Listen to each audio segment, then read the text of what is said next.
अंदर एंटर कर दे। वॉरियर तीर चलाकर इन्हें आगाह करता है, जिसे नेटली समझ जाती है। ये सब के सब यहाँ से निकलना चाहते हैं, लेकिन अब वो मॉन्स्टर जो रेत के अंदर रहता है वो इनके ऊपर हमला कर देता है। वो नेटली के कुछ साथियों को मार भी देता है और यहाँ पर वॉरियर इनकी मदद करता है जो इसी दुनिया का है। वो मॉन्स्टर को डिस्ट्रैक्ट करता है। इस वजह से नेटली और उसके कुछ और साथी उन चट्टानों के ऊपर आ जाते हैं जहाँ पर वॉरियर होता है, लेकिन वो मॉन्स्टर उनका पीछा वहाँ पर भी नहीं छोड़ता। साथ ही यहाँ पर और भी कई सारे मॉन्स्टर्स हैं और तभी एक स्पाइडर मॉन्स्टर आता है जो नेटली के ऊपर हमला करके उसे बेहोश कर देता है। सबको लगता है कि नेटली मारी गई और सब यहाँ से आगे भागना शुरू कर देते हैं, लेकिन मॉन्स्टर्स उन सब को भी मार देते हैं। वही नेटली को दिखाया जाता है जो अब भी जिंदा होती है। वो स्पाइडर की जाल से अपने आप को आजाद करती है और तभी वहाँ पर स्पाइडर मॉन्स्टर आ जाता है जो उसे निगल जाता है और उस जगह उगल देता है जहाँ पर उसके अंडे हैं। यहाँ पर नेटली को अपना एक साथी भी मिलता है जिसे लेकर वो यहाँ से बाहर निकलना चाहती है, लेकिन उसके साथी के ऊपर मकड़ी के जहर का असर बहुत ज्यादा हो चुका है। इसीलिए वो कैप्टन से कहता है कि तुम्हें यहाँ से जाना होगा और कैप्टन नेटली अकेले ही ऊपर की तरफ बढ़ना शुरू कर देती है। उसके साथी की मृत्यु हो जाती है। अभी भी उसके पीछे स्पाइडर है और जैसी वो बाहर निकलने वाली होती है उसका पैर स्लिप हो जाता है। एक बार फिर से वो नीचे गिर जाती है। उसके हाथ में जो फायर लाइट होती है वो स्पाइडर के मुंह के अंदर डाल देती है, जिससे वो जलना शुरू हो जाती है और किसी तरह से कैप्टन नेटली इस जगह से बाहर आ जाती है। स्पाइडर भी बाहर आना चाहती है, लेकिन स्पाइडर धूप में नहीं आ सकती और कैप्टन नेटली को पता चल जाता है कि ये जो मॉन्स्टर है ये धूप में नहीं आ सकते।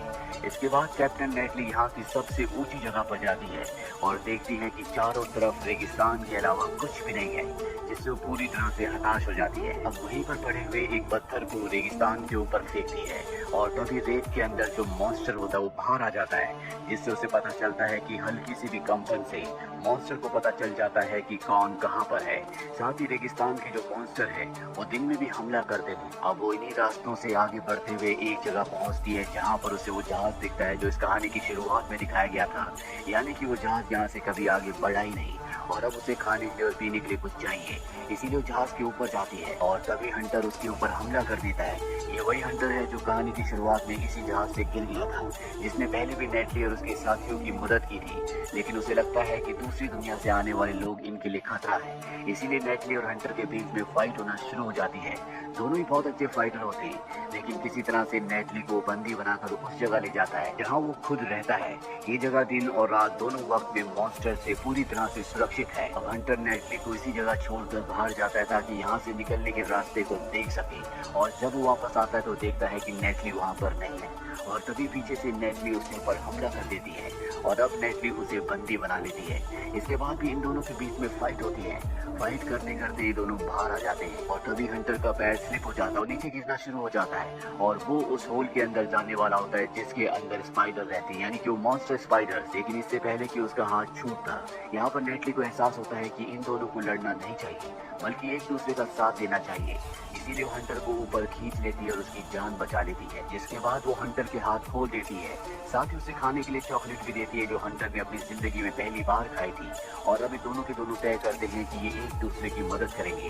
हंटर बताता है कि सामने जो टावर है हमें वहां तक जाना है, एक बार अगर हम वहां तक पहुंच गए तो हम अपनी अपनी दुनिया अपने अपने घर वापस जा सकते हैं। दरअसल ये दोनों के दोनों इशारों में कम्युनिकेट कर रहे होते हैं क्योंकि इन दोनों की भाषाएं अलग हैं, ये एक दूसरे की भाषाओं को नहीं समझ सकते। नेटली हंटर को बताती है कि सामने में एक जिप्सी है जिसके अंदर बहुत बड़े बड़े हथियार हैं। अगर एक बार हम उन हथियारों तक पहुंच जाएं तो हम मॉन्स्टर्स को मार सकते हैं। हंटर उसका मजाक उड़ाता और कहता है कि तुम्हारे उन हथियारों से उन मॉन्स्टर्स को कुछ भी नहीं होगा।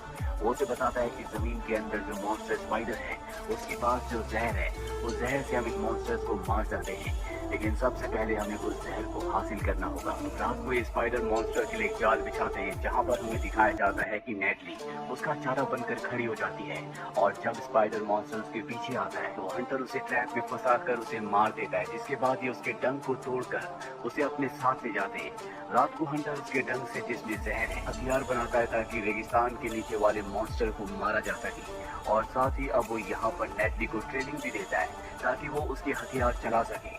अगली सुबह ये उस मॉन्स्टर को बाहर बुलाते हैं, जिसके बाद ये उस मॉन्स्टर को बड़ी बहादुरी से खत्म करने की कोशिश करते हैं। हालांकि हंटर उस तीर को उसकी आंख में मार देता है जिसमें स्पाइडर के वेनम का जहर है, लेकिन फिर भी वो नहीं मरता।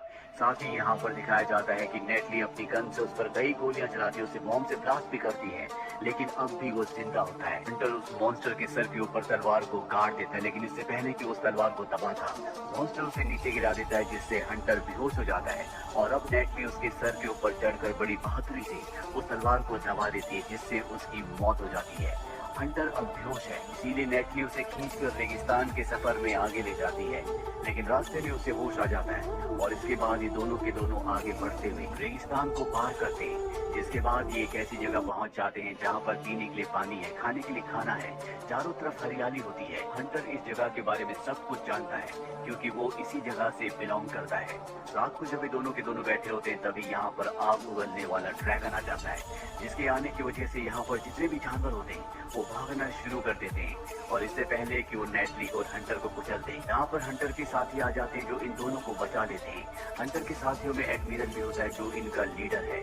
उसे पता है कि नेटली उनकी दुनिया की नहीं है, इसीलिए उसे बंदी बना लिया जाता है, लेकिन वो एक सोल्जर है, इसीलिए वो केस से बाहर निकल जाती है। पर जल्दी एक बार फिर से वो एडमिरल के सामने होती है। एडमिरल उसे कहता है कि हंटर ने मुझे बताया है कि तुम एक अच्छी इंसान हो, तुम्हें हमसे डरने की कोई जरूरत नहीं है। एडमिरल को अपनी भाषा बोलते हुए देख नेटली चौंक जाती है और उससे पूछती है कि तुम्हें हमारी भाषा कैसे आती है। एडमिरल नेटली को बताता है कि तुम्हारी दुनिया से पहली बार तुम ही यहाँ पर नहीं आई, पहले भी बहुत सारे लोग यहाँ पर आ चुके हैं। नेटली पूछती है लेकिन हम तुम्हारी दुनिया में आते कैसे हैं?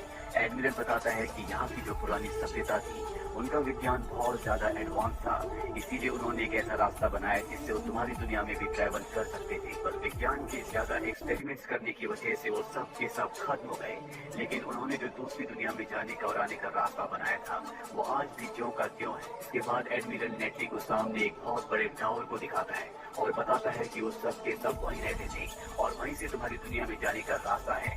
हम उस रास्ते को हमेशा के लिए बंद कर देना चाहते हैं, क्योंकि हम नहीं चाहते कि तुम्हारी दुनिया से कोई भी यहाँ पर आए और यहाँ के मॉन्स्टर्स तुम्हारी दुनिया में चले जाएं। हमने पहले भी उस टावर को डिस्ट्रॉय करने की कोशिश की थी, लेकिन हमारा मिशन पूरी तरह से फेल हो गया।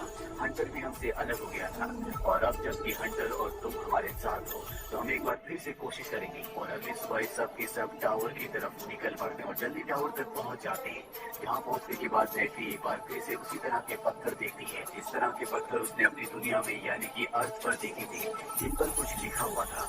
दरअसल यहाँ पर चारों तरफ अपने आप ही इलेक्ट्रिसिटी बन रही होती है, जिस वजह से यहाँ पर बारिश और तेज हवाएं चल रही होती है। और अब यहाँ पर ड्रैगन भी आ जाता है, जिसने पहले भी नेटली और हंटर के ऊपर हमला किया था। ये बहुत ही खतरनाक होता है। एडमिरल बताता है कि अगर हमें इस ड्रैगन को मारना है तो उस पल में मारना होगा जब ये आग उगलने वाला होगा, उन पलों में सबसे ज्यादा कमजोर होता है। और अब ड्रैगन इन सब के ऊपर हमला कर देता है। ये भी उसके ऊपर हमला करते हैं, लेकिन ड्रैगन को मारना इतना आसान नहीं है। और जब बार बार वो अपने मुंह से आग उगलता है, यहाँ पर तूफान आना शुरू हो जाता है। और ये उसी तरह का तूफान होता है जिस तरह के तूफान में नेटली और उसके सभी साथी यहाँ इस दुनिया में पहुंच गए थे, यानी कि ड्रैगन की वजह से यहाँ पर बहुत सारी चीजें एक्टिवेट हो जाती है और दूसरी दुनिया का यानी कि अर्थ का रास्ता खुल जाता है। वही नेटली के सामने ड्रैगन होता है, लेकिन अब वहाँ से भाग नहीं सकती क्योंकि चट्टान के किनारे पर है और वो चट्टान से नीचे आती है। उसी तरह का तूफान होता है जिससे वो अपनी दुनिया में पहुंच सकती है और वो अपनी दुनिया में यानी कि अर्थ तक पहुंच जाती है, जहाँ पर आज के पहले से भी ढूंढने के लिए पहुंची होती है और नेटली को देख लेते हैं। अगर अपने साथ ले जाने की कोशिश कर ही रहे होते हैं कि तभी यहाँ पर ड्रैगन भी आ जाता है।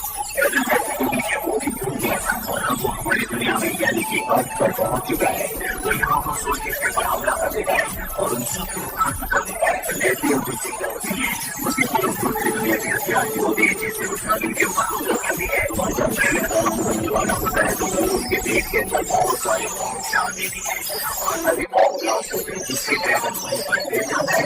नेटली को बहुत खुशी होती है कि उसने ड्रैगन को छोड़ दिया और ड्रैगन अब भी जिंदा होता है, जो एक बार फिर से उठ खड़ा होता है और नेटली को मारने वाला होता है कि यहाँ पर हंटर आ जाता है। वो उसके ऊपर कई चीज गिराता है। ड्रैगन पहले से बहुत कमजोर था, इसीलिए ड्रैगन से मारा जाता है। एडमिरल भी यहाँ पर आ चुका है और वो उसको बताता है कि दूसरी दुनिया का ड्रैगन खुला हुआ है और जैसे बहुत सारी चीजें हमारी दुनिया में आ सकती है। और कभी हमें तूफान की वजह से एक और मौसम को एक और ड्रैगन को दिखाया जाता है